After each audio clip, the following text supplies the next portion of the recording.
See, you can just say testing, testing. Testing, testing, Yeah, testing. works. Great.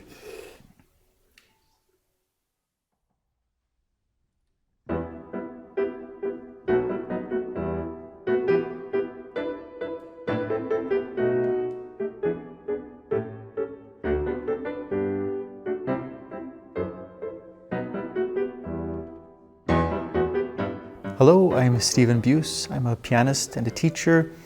I live in Utah with my wife and 5 children. I first played at the Miami International Piano Festival, I think in 2009, and then I've been back several times since, and now in Italy, so it's wonderful.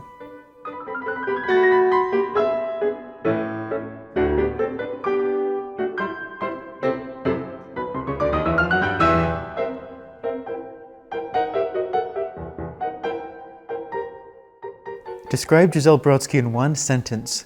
I think that might be impossible. I think I would need several paragraphs to do justice to everything that Giselle does and everything, sort of who she is. But briefly, she's an inspiration, she's a force of nature, she is a passionate advocate for music and musicians, and she's just amazing.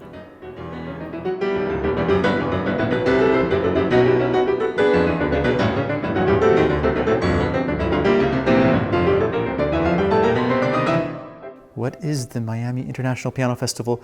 It's an amazing summer program. I've been to many summer festivals, and they're always wonderful and they're always educational. I feel like the Miami International Piano Festival goes beyond being just educational, but it's really transformational.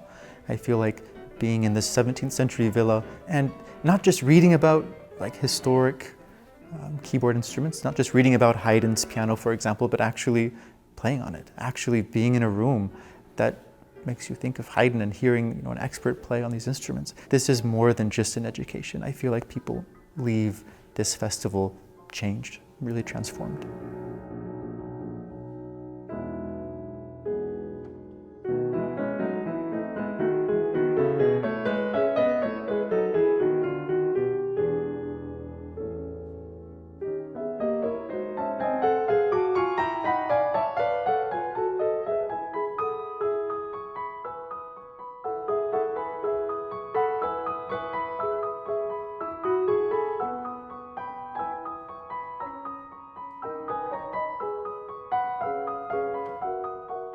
When I think about what I want to pass on to students or anyone really, I love the feeling after a performance or during a lesson when I see someone's eyes light up.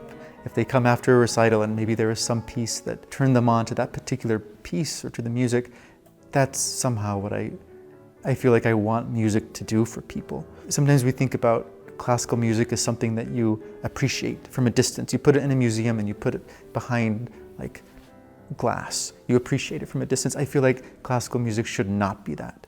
I feel like it should be something that enlivens you and infects you and comes inside of you and you have a response to it. So that might not be a very direct answer, but somehow I want people to really experience the music in a personal way.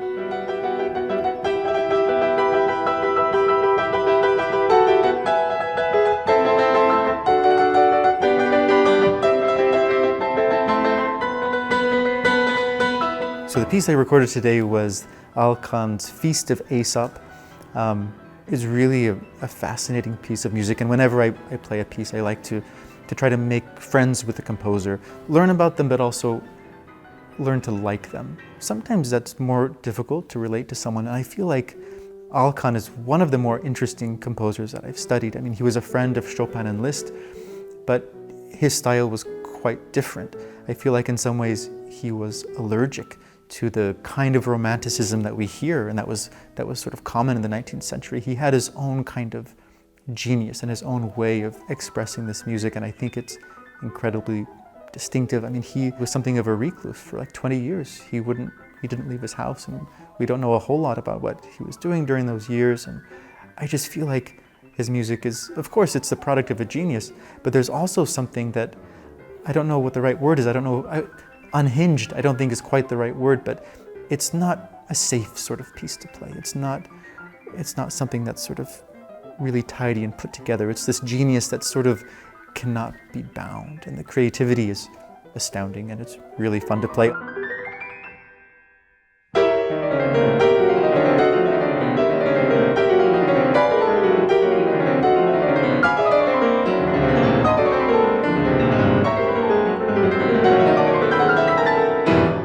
Also, he writes in the score Abbayante, which apparently is you're supposed to make it sound like a barking dog. So that's the first time I've ever got to do that in a piece. So I love it.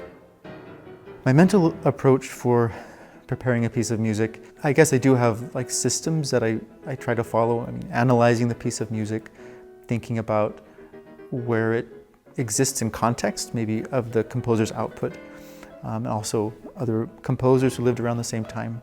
I like to do a lot of this sort of research and study, and then really getting into the score, what's happening, what are they doing.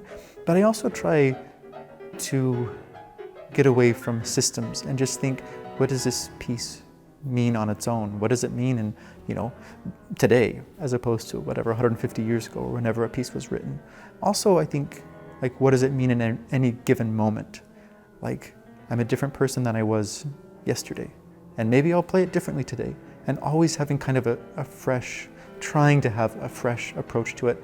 I think it's difficult when we spend so much time learning these pieces and memorizing them and performing them. It can get to the point where you feel like, yeah, I know how to give a good performance of this piece, and I'm going to go up and do what I've sort of practiced. And of course, that aspect is important too, but I always want to feel like I'm surprised by the piece. Like, what can it do today? What will it feel like now? I had eggs for breakfast today. Yesterday was oatmeal. Today is different. It's not going to be the same as yesterday. And how does it live and breathe in this moment?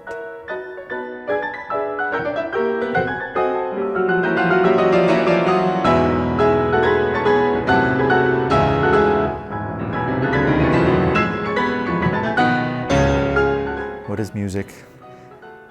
I probably don't have a great answer for that. I mean, people often talk about music being like a language, and I think that has value. It certainly communicates something, but I also think that music transcends words and transcends language. In that sense, for me, it's a language that can communicate emotion and meaning on a more profound level. I think we've probably all had experiences where maybe you fell in love, something really major happened, and then you tried to express that in words to somebody. You've described this really important experience, and then looking back on it, you realize somehow the person you were talking to, they didn't quite understand, like you weren't quite able to convey how much that moment meant.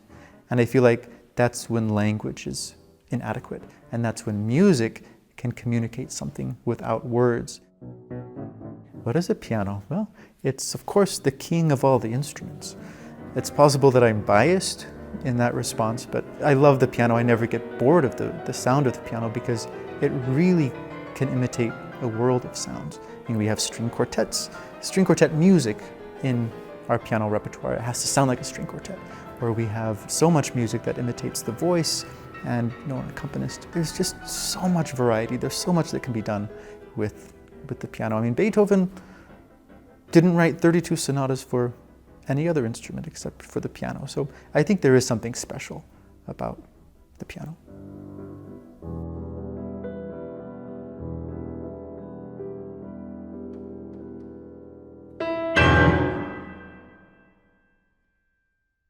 How would I define myself as an artist? I'm not sure I really know how to answer that question. I think what I try to do is to understand the emotional, intellectual, spiritual properties of a piece of music and hopefully bring it to life and communicate it to an audience. Finally comes the surprise. Okay. You ready? Mm-hmm. We'll see. Oh my goodness, that's fantastic. My 7-year-old would love this. My knees get in the way. What's the technique for this? I never had a lesson on this kind of piano. Is it one of these? I don't know.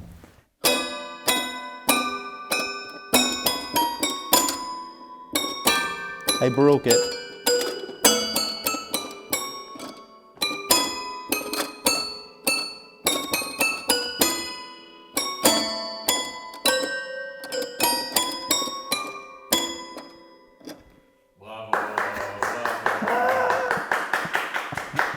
Very nice. Yeah, that's good. You're done. Okay, that's funny.